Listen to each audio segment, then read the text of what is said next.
আজকে আমি বর্নিষ্টা পিএফ যে ইঞ্জেকশন, এটা চিকিৎসকরা রোগীকে কেন দিয়ে থাকেন এবং রোগীকে যখন ইঞ্জেকশনটা দেওয়া হয় কি কি নিয়ম মেনে ইঞ্জেকশনটা দেওয়া হয়, স্টেপ বাই স্টেপ সমস্ত বিষয়গুলো আপনাদের সামনে তুলে ধরব। তার সাথে প্র্যাকটিক্যালি যখন রোগীকে দেওয়া হচ্ছে সেই বিষয়টাও আপনাদের সামনে ভিডিওর মধ্যে আমি তুলে ধরার চেষ্টা করব সহজ বাংলা ভাষায়। বর্নিষ্টা পিএফ ইঞ্জেকশনটা টেরিপ্যারাটাইড গ্রুপের একটা ইঞ্জেকশন। এটা হাড়ের দুর্বলতা ও ভাঙা হাড় দ্রুত সারতে ব্যবহৃত হয়। এই ইঞ্জেকশনটা সাধারণত সাবকিউটেনিয়াস ইঞ্জেকশন। আমাদের যে ইনসুলিন ইঞ্জেকশন দেওয়া হয় ঠিক ইনসুলিন ইঞ্জেকশনের মতোই। এটা উরুর সামনের দিকের ত্বকের নিচে বা পেটের ত্বকের নিচে দেওয়া হয়ে থাকে। এই ইঞ্জেকশনটা শুধুমাত্র চিকিৎসক বা ডাক্তারের পরামর্শ অনুযায়ী দেওয়া হয়। রোগী বা রোগীর বাড়ির লোক যদি ভেবে থাকেন যে ইঞ্জেকশনটা তারা নিজেরা দেবেন, তাহলে প্রথমেই আপনাদের ট্রেন্ড নার্সিং অফিসার কিংবা চিকিৎসকের কাছ থেকে প্র্যাকটিক্যালি ভালোভাবে এটাকে শিখে নিতে হবে। তারপর আপনারা এটা দিতে যাবেন, না হলে কিন্তু এতে রোগীর ক্ষতি হতে পারে। এছাড়াও ইঞ্জেকশনটা যখন আপনারা স্টোর করবেন, এই ইঞ্জেকশনটা কিন্তু ফ্রিজে রাখতে হয় 2 থেকে 8 ডিগ্রি সেন্টিগ্রেডের মধ্যে। ফ্রিজে রাখবেন, মনে রাখবেন বরফ জমা ফ্রিজারে নয়। আর আরেকটা কথা এই ইঞ্জেকশনটা দেওয়ার সময় মাথায় রাখতে হবে, সেটা হলো রোগীর ইঞ্জেকশন দেওয়া সাইড প্রতিদিন পরিবর্তন করে দিতে হবে। অর্থাৎ আজকে যদি আপনি পেটের ডান দিকে দিয়ে থাকেন, তাহলে কালকে পেটের বাম দিকে দিতে হবে। এই ইঞ্জেকশনটা কিভাবে রেডি করতে হয় এবং রেডি করার সময় কোন কোন জিনিসগুলো মাথায় রাখতে হয়, সেই সমস্ত জিনিসগুলো প্রথমে আমি এখন আপনাদের দেখাতে চেষ্টা করছি। তারপর প্র্যাকটিক্যালি আমরা যখন রোগীকে ইঞ্জেকশনটা দিয়ে থাকি তখন কোন কোন স্টেপ অনুসারে আমরা ইঞ্জেকশনটা দিয়ে থাকি সেটাও আপনাদের দেখাবার চেষ্টা করব। আজকের এই ভিডিওটা শুধুমাত্র শিক্ষামূলক তথ্যের জন্য আপনাদের সামনে তুলে ধরা হচ্ছে। আমাদের এই চ্যানেল কোনো ধরনের ইঞ্জেকশন দেওয়ার, ওষুধ খাওয়ার, স্যালাইন দেওয়ার পরামর্শ দেয় না। যে কোনো ধরনের শারীরিক অসুস্থতায় অবশ্যই একজন রেজিস্টার্ড চিকিৎসকের পরামর্শ নিতে হবে। এবার দেখুন কিভাবে আমরা বর্নিষ্টা পিএফ ইঞ্জেকশনটা দিয়ে থাকি। ইঞ্জেকশনটা দেওয়ার পূর্বে প্রথমেই আমরা ভালোভাবে হ্যান্ড ওয়াশ করে নিই। তারপর যদি গ্লাভসের সুবিধা থাকে আমরা গ্লাভস পরে নিই। আর যদি গ্লাভসের সুবিধা না থাকে তাহলে কিন্তু মাথায় রাখতে হবে হ্যান্ড ওয়াশটা অবশ্যই করতে হবে এবং সেটা 6 স্টেপ মেনটেন করে আমাদের করতে হয়। এরপর আমরা যা করি, ইঞ্জেকশনের প্যাকেটে যে এক্সপায়ারি ডেট থাকে সেটা আমরা ভালোভাবে দেখে নিই। তারপর ইঞ্জেকশনটা দেখুন এই প্যাকেটের মধ্যে এইভাবে একটা ট্রের মধ্যে সাজানো থাকে। এবার এটা একটা পেনের মতো। আবার আমরা যেটা ভালোভাবে দেখে নিই সেটা হলো এই যে পেন, যখন আমরা এটা প্রথম শুরু করি তখন পেনের গায়ে এই যে নাম, এই নামটা এই প্যাকেটটার সাথে এবং চিকিৎসকের প্রেসক্রিপশনের সাথে মিল আছে কিনা সেটাও আমরা দেখে নিই। এরপরে এই যে পেনের গায়ে এক্সপায়ারি ডেট সেটাও আমরা ভালোভাবে দেখে নিই। এবার এই যে নিডেলটা আছে এই নিডেলটা আমরা পেনটার মধ্যে সেট করব। প্রথমে আমরা পেনটার যে ক্যাপটা থাকে ক্যাপটাকে এভাবে টেনে খুলে নেব। খুলে নিলাম। খুলে নেওয়ার পর এই যে জায়গাটা থাকে এটাতে কিন্তু কোনোভাবেই আমাদের হাত টাচ করা যাবে না, কারণ এই জায়গাটা স্টেরাইল থাকে।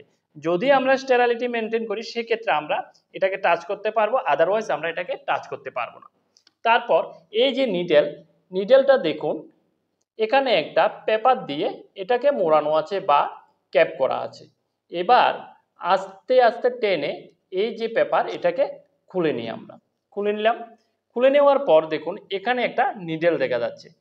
আমরা কিন্তু সবসময় সতর্ক থাকি এই জায়গাটায় কোনোভাবেই যেন আমাদের আঙুলগুলো না যায়। এরপর আমরা এই যে পেনের মাথাটা এটার মধ্যে এই নিডেলের জায়গাটাকে এইভাবে দেখুন এইভাবে লাগিয়ে দিলাম। লাগিয়ে দেওয়ার পর এটাকে আস্তে আস্তে ক্লকওয়াইজ ঘোরাতে হবে। দেখুন এভাবে আস্তে আস্তে ক্লকওয়াইজ ঘোরালাম। ঘোরানোর পর আমাদের এই যে নিডেল এটা সেট হয়ে গেছে। এবার যখন এটা ঘোরানোর পর আর ঘুরছে না দেখবেন, বেশি কিন্তু ফোর্সফুলি বা জোর দিয়ে করবেন না, নর্মালি করবেন। তারপর এটাকে এভাবে টেনে বের করে নেবেন। এই যে ইঞ্জেকশন এটার ডোজটা আমরা কিভাবে ঠিক করে থাকি, অর্থাৎ রোগীকে যে পরিমাণ ডোজ দিতে হবে সেটা আমরা কিভাবে ঠিক করি। এটার জন্য এই পেনটার পিছনে দেখুন একটা কালো জায়গা আছে, এই কালো জায়গাটায় আমরা এইভাবে আস্তে আস্তে টান দিয়ে থাকি। টান দেওয়ার পর দেখুন এখানে একটা ইয়েলো জায়গা আছে, এরপরে দেখুন একটা রেড জায়গা দেখা যাচ্ছে। যতক্ষণ এই রেড জায়গাটা দেখা যাবে না ততক্ষণ অবধি আমাদের যদি ইঞ্জেকশন দিতে যাই রোগীকে, রোগীর ইঞ্জেকশনের যে ডোজ সেটা সঠিক হবে না। তাই আমরা যতক্ষণ অবধি এই রেড জায়গাটা দেখা না যায় ততক্ষণ অবধি পিছন দিকে জায়গাটাকে আস্তে আস্তে করে টান দিয়ে থাকি। টান দেওয়ার পর যখন রেড জায়গা অবধি আসে তখন আমাদের যে ইঞ্জেকশনের ডোজ সেটা সঠিক হয়ে থাকে। এরপর কিভাবে দিতে হয়, দেওয়ার সময় একেবারে স্ট্রেট পজিশনে ইঞ্জেকশনটাকে আমাদের দিতে হয়। স্ট্রেট পজিশনে রোগীর যে জায়গাটা আমরা নির্ণয় করব, যে জায়গাটাতে ইঞ্জেকশনটা দেব, সেই জায়গাটার স্কিনটাকে ভালোভাবে এইভাবে ধরার পর এটাকে স্ট্রেট ভাবে এভাবে দিয়ে উপরের এই জায়গাটা থেকে এইভাবে দেখুন এভাবে আস্তে আস্তে চাপ দিয়ে থাকি। এভাবে চাপ দিলাম আপনাদের দেখানোর জন্য একটা ডোজ আমি নষ্ট করলাম, দেখাচ্ছি আপনাদের। চাপ দেওয়ার পর দেখুন আমাদের যে ব্ল্যাক বা কালো জায়গাটা সেটা পুরোপুরি আবার আগের জায়গায় অবস্থায় ফিরে এসেছে, এখানে কোনো ইয়েলো বা হলুদ জায়গা দেখা যাচ্ছে না।